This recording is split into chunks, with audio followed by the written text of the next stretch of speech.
Let me tell you a story. A story about a woman who walked into her dream home and woke up something that had never been asleep. She was 24, young enough to be hopeful, old enough to think she understood the world. She bought a farmhouse out in the middle of quiet country land, 5 acres, a barn, a pond, and a living room with exposed wooden beams that she adored. She believed this house would bring her peace. She believed it would become her forever home. She had no idea that something inside that house had been waiting for her. It began before she even moved in.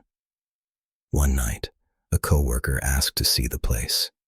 They walked in through the garage, the long hallway stretching straight ahead like a dark tunnel.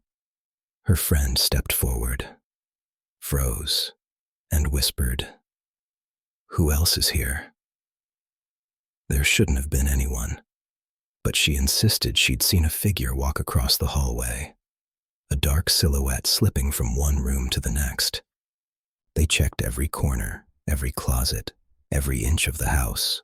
Nothing, but the friend said she felt watched, followed, observed by someone who refused to be seen. The woman laughed it off. She didn't know that the house had just introduced itself. As she started moving in, something strange happened. The master bedroom smelled like old age, that stale, heavy scent of a place where someone had lived for too long. But each time she turned around to leave the room, a wave of strong, old-fashioned aftershave swept past her. Cheap, sharp, overpowering, like a man had walked right by her shoulder. There was no bottle, no leftover perfume, nothing. The scent appeared only when she turned, only when she left a room, only when something walked behind her. And then came the voices. She'd come home from work, open the front door, and hear people talking inside the house. Not whispers, not echoes, but the calm, low murmur of a conversation happening in the next room. She would stand still, listen, and the voices would stop instantly. Every time. At night, they were louder, coming from the bedroom across the hall. She could never understand the words, but the rhythm was unmistakable. 2 or more people standing in the dark, talking softly to one another.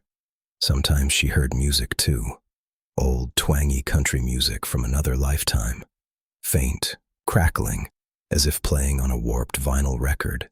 She'd check outside for passing cars, check the neighbors. Nothing. The music came from inside the walls. Still, she pushed it away, told herself she was tired, stressed, imagining things. But the house was done whispering. It wanted her to listen. She hosted a housewarming party to make the place feel normal. But during the party, a man she barely knew pulled her aside. "There are a lot of people in this house," he told her. She laughed. "Yeah, it's a party."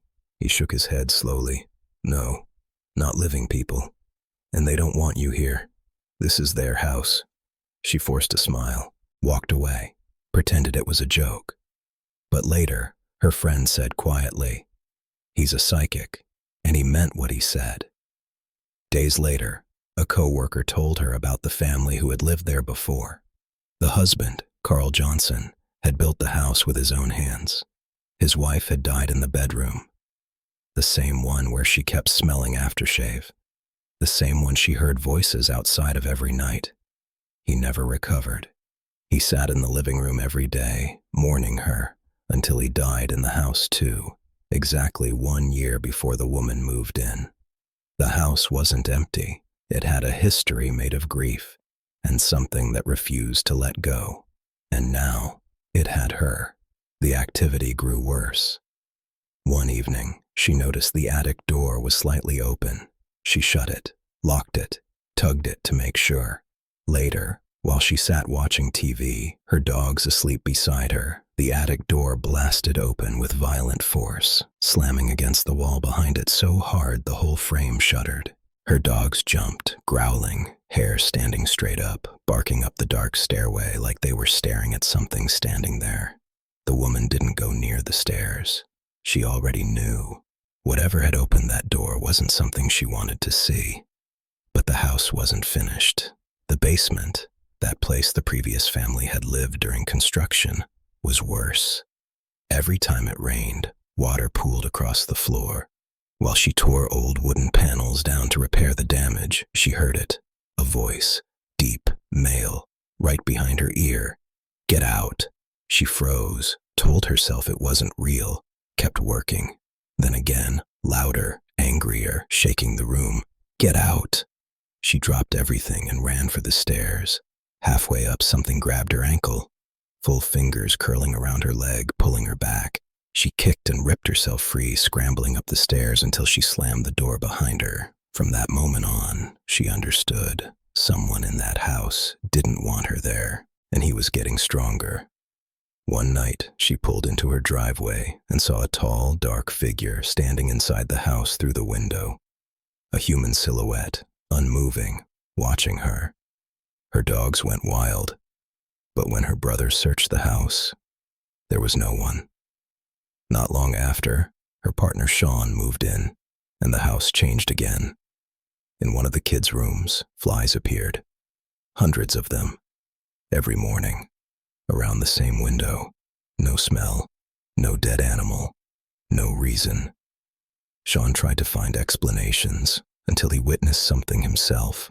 A heavy plastic air pump stored on the top shelf of a closet shot across the hallway, flew, not fell, slamming into the opposite wall at the same height.